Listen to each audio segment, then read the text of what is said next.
नमस्कार, आप देख रहे हैं प्राइम टीवी और मैं हूं आपके साथ मुस्कान उस्मानी। बुलेटिन की शुरुआत बड़ी खबर से होगी और बड़ी खबर लखनऊ से है, जहां चुनावी तैयारियों में भारतीय जनता पार्टी जुट चुकी है। चुनावी तैयारियों में जुटी भारतीय जनता पार्टी बूथ और बस्तियों में आधार मजबूत करेगी बीजेपी। तो बूथ और बस्तियों में आधार मजबूत करने की तैयारी में भारतीय जनता पार्टी जुट गई है। 17 सितंबर से 2 अक्टूबर तक चलेगा भाजपा सेवा पखवाड़ा। तो 17 सितंबर से 2 अक्टूबर तक भाजपा पखवाड़ा चलेगा। पीएम मोदी के जन्मदिन से इस पखवाड़े की शुरुआत होगी और बूथ और साथ ही बस्तियों में आधार मजबूत करने के लिए भारतीय जनता पार्टी का यह सेवा पखवाड़ा चलाया जाएगा।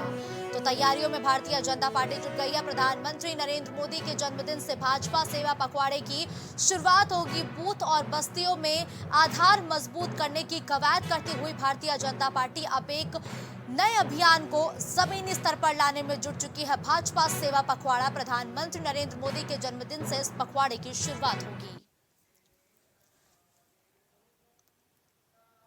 तो बीजेपी ने बड़े बड़े मंत्रियों को इसकी जिम्मेदारी सौंपी है। बड़े बड़े दिग्गज नेताओं को जिम्मेदारी सौंपी गई है ताकि बूथ और बस्तियों को मजबूत किया जाए। तो भारतीय जनता पार्टी यूपी में मिशन 80 का लक्ष्य लिए इस बार चुनावी मैदान में सक्रियता से उतरी है और हर एक कदम कदम पर भारतीय जनता पार्टी नए अभियानों के साथ अपना जनाधार बढ़ाने की कोशिश करती हुई नजर आ रही है और बूथ और बस्तियों को मजबूत करने की कोशिश में भारतीय जनता पार्टी का अब एक विशेष पखवाड़ा देखने को मिलेगा, भाजपा सेवा पखवाड़ा।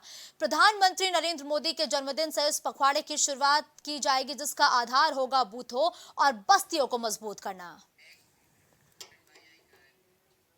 तो सपा बाजार करेगी बीजेपी। आपको बताते चले, बड़ी खबर लखनऊ से है, जहां सपा बाजार करेगी बीजेपी के फैसलों का विरोध। सपा बाजार करेगी बीजेपी के फैसले का विरोध। लोकसभा चुनाव के पहले माहौल बनाएगी समाजवादी पार्टी। लोकसभा चुनाव से पहले समाजवादी पार्टी माहौल बनाएगी। बाजार बीजेपी के विरोध का फैसला समाजवादी पार्टी ने लिया है। सपा व्यापार सभा की बैठक में यह निर्णय लिया गया है। भाजपा को व्यापारी विरोधी बताएगी समाजवादी पार्टी।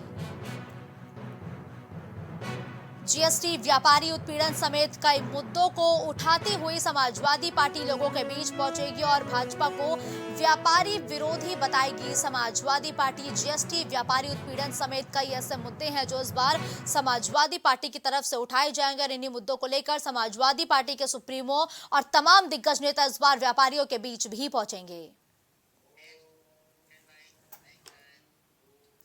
अब खबर औरैया से है, जहां कलयुगी बेटे ने जमीन नहीं मिलने पर अपने माता पिता की कुल्हाड़ी से काटकर निर्मम हत्या कर दी है और मौके से फरार हो गए हैं, जिसके बाद इलाके में सनसनी फैल गई। जहां सूचना पर पहुंचे पुलिस ने घटनास्थल का निरीक्षण किया। फिलहाल पुलिस ने टीम गठित कर फरार आरोपी की तलाश भी शुरू कर दी है।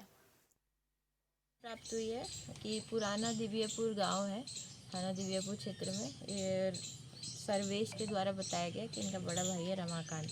इसने इनके माँ बाप की गला रेत किया, कुल्हाड़ी मार के हत्या कर दी है।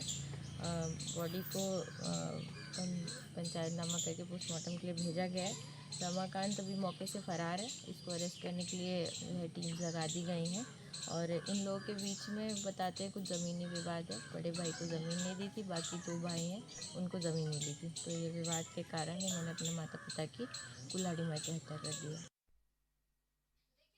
शर्मसार करती हुई ये तस्वीरें औरैया से सामने आई है, जहां कलयुगी बेटे ने अपने ही माता पिता की कुल्हाड़ी से काटकर हत्या कर दी है और मौके से फरार हो गया है। फिलहाल पुलिस मौके पर पहुंच चुकी है, मामले की जांच पड़ताल कर रही है और साथ ही मृतक दोनों के शवों को पोस्टमार्टम के लिए भी भेज दिया गया है। औरैया में अजीतमल नगर पंचायत की ओर से कस्बे के रोशन करने के लिए स्ट्रीट लाइट लगाने का काम किया जा रहा है, जिसके लिए लखनऊ की एक कंपनी ने ठेका लिया था। बताया जा रहा है कि अजीतमल कस्बे के पूर्वी छोर से नगर पंचायत कार्यालय तक बेस बनाकर उस पर लोहे के पोल लगाने का काम किया जा रहा था। तभी अचानक पोल ऊपर से निकला। हाईटेंशन लाइन लोहे के पोल से टकरा गई, जिससे पोल में करंट दौड़ गया, जिसमें 5 मजदूर बुरी तरीके से झुलस गए और बेहोश होकर गिर पड़े। वह सूचना पर पहुंची पुलिस ने घायलों को सीएचसी में भर्ती कराया है, जहां पर डॉक्टरों ने प्राथमिक उपचार के बाद सभी मजदूरों को सफाई रेफर कर दिया है। क्या मामला है? ये थाना अजीतमल का जो कस्बा पड़ता है, तहसील के जस्ट सामने नगर पंचायत से लाइट लग रही थी। जो ये लाइट के पोल हैं, ये पोल लेके कुछ 5-6 लोग ये जो मजदूर हैं ये लगा रहे थे वो जो पोल है ये लाइट में टच हो गया, जिससे क्या नाम है कि जितने लोग पकड़े थे वो सभी झुलस गए हैं। इसमें रोहित सनाफ राम प्रकाश सनाफ गोरखनाथ, सत्यम, अमरूद और उमेश, ये कुछ लोग गोरखपुर और कुशीनगर के रहने वाले हैं, ये झुलस गए हैं। इन्हें तत्काल CSC अजीतमल लाया गया, यहाँ से इनको रेफर कर दिया गया है। इनका इलाज चल रहा है और बाकी अभी यहाँ पे मौके पे लॉ एंड ऑर्डर की कोई स्थिति नहीं है, सभी शांति व्यवस्था कायम है यहाँ पे। जो भी अग्रिम विधिक कार्रवाई की जाएगी वो एप्लीकेशन मिलने के बाद की जाएगी। अब खबर राजधानी लखनऊ से है, जहां गुडम्बा थाना क्षेत्र के कल्याणपुर स्थित प्रगति विहार कॉलोनी निवासी मोनिका वर्मा का संदिग्ध हालत में शव बाथरूम में फांसी के फंदे पर लटका मिला है। जहां मोनिका के पिता सनत कुमार ने पति समेत 8 लोगों पर हत्या का आरोप लगाते हुए मुकदमा दर्ज कराया है और पुलिस के मुताबिक 5 आरोपियों को दहेज उत्पीड़न के साथ आत्महत्या के लिए उकसाने के आरोप में गिरफ्तार कर लिया गया है। फिलहाल पुलिस मामले की जाँच पड़ताल में जुटी हुई है। मामला हुआ क्या था, पूरा मामला से? बिटिया की शादी हुई थी यहाँ पे अभी लगभग 6-7 महीने पहले, और शादी के बाद से ही दहेज के लिए उन्होंने प्रताड़ित करना शुरू कर दिया। आज हम लोगों को वही लगभग 1 बजे सूचना मिली कि उसको लोगों ने मार दिया है। जब हम लोग यहाँ पे पहुँचे हैं तो देखा कि बाथरूम में उसकी लाश टंगी हुई है और देखने से ऐसा प्रतीत होता है कि उसको मार के ही लटकाया गया है। कौन कौन शामिल था इसमें, क्या किसके ऊपर आरोप है? सास हैं, जो उसका लड़की का हस्बैंड है वो, और जो लड़के के जो 2 भाई हैं वो, और जो बहनें हैं और बहनों के जो पति हैं वो, और एक मामा है और एक भांजा, ये सब लोग यहीं पर रहते हैं। और इन सब लोग जो है जब लगभग कम से कम 2 महीने से बहुत ज़्यादा प्रताड़ित कर रहे थे। अभी जब हम लोगों को सूचना मिली थी तो पिछले हफ्ते हम लोग आए थे, समझा बुझा के फिर उसको छोड़ गए थे। रक्षाबंधन में भेजा गया कि चलो बेटा सब सही हो जाएगा, लेकिन कुछ सही नहीं हुआ। आज ये दुखद हम लोगों को सूचना मिली, तब हम लोग सब पहुँचे हैं और सब मुकदमा हम लोगों ने लिखवा दिया। अगली खबर प्रतापगढ़ से है, जहां एसपी सतपाल अंतिम के कुशल निर्देश पर यातायात जागरूकता अभियान चलाया गया, जो राजापाल टंकी से निर्मल चौराहा बाबागंज होते हुए भगवा चुंगी पर खत्म हुआ। इस दौरान यातायात पुलिस द्वारा सघन चेकिंग अभियान चलाया गया और चेकिंग के दौरान करीब 70 से ज्यादा वाहनों का चालान भी किया गया है।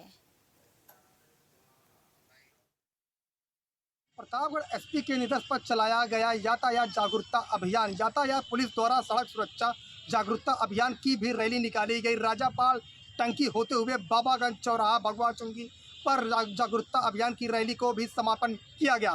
वहीं आपको बताते चले कि यातायात पुलिस द्वारा संग्रह चेकिंग का अभियान भी चलाया गया। बिना हेलमेट 3 सवारी रॉन्ग साइड मोबाइल पर बात करने वालों का भी चालान किया गया। लगभग करीब बताया जा रहा 70 वाहनों से ज़्यादा का भी चालान किया गया।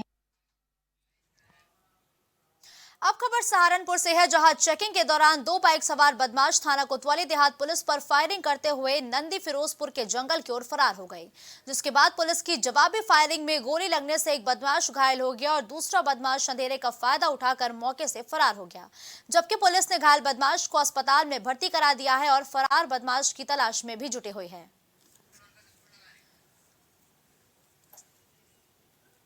तो खबर सहारनपुर से है, जहां पुलिस और बदमाशों के बीच मुठभेड़ देखने को मिली है। इस दौरान एक बदमाश घायल हो गया है, जबकि दूसरा बदमाश अंधेरे का फायदा उठाकर मौके से फरार हो गया और पुलिस लगातार फरार बदमाश की तलाश में जुटी हुई है। चेकिंग अभियान के दौरान पुलिस को यह सफलता मिली है, जहां पुलिस और बदमाशों के बीच मुठभेड़ हुई है। इस दौरान जवाबी कार्रवाई में एक बदमाश घायल हो गया है, जिसे इलाज के लिए अस्पताल में भर्ती भी करा दिया गया है। नज्म ज्यादा जानकारी के लिए इस खबर पर हमारे साथ जुड़ चुके हैं। नज्म, देखिए, सहारनपुर में पुलिस और बदमाशों के बीच ये मुठभेड़ हुई है, किस आधार पर ये मुठभेड़ की गई है और बदमाशों को क्या गिरफ्तार कर लिया गया है? मैं आपको बता दूं तो ये मुठभेड़ में बदमाश गिरफ्तार हुआ। ये गोकशी करता था और गोकशी करने के बाद ये पुलिस से वांटेड चल रहा था। इस पे 10,000 रुपए का इनाम घोषित था। जैसे ही पुलिस को रात को सूचना मिली कि मुखबिर की सूचना के आधार पर कि 2 लोग इधर से गुजर रहे हैं, तो पुलिस ने जैसे रोकने का इशारा किया तो उन्होंने पुलिस पार्टी को फायरिंग किया। जवाबी फायरिंग में ये मुठभेड़ में बदमाश लंगड़ा हुआ, जिसके पैर में गोली लगी है। जी मुस्कान। बिल्कुल ठीक है नज्म, धन्यवाद इस खबर पर हमारे साथ जुड़ने के लिए।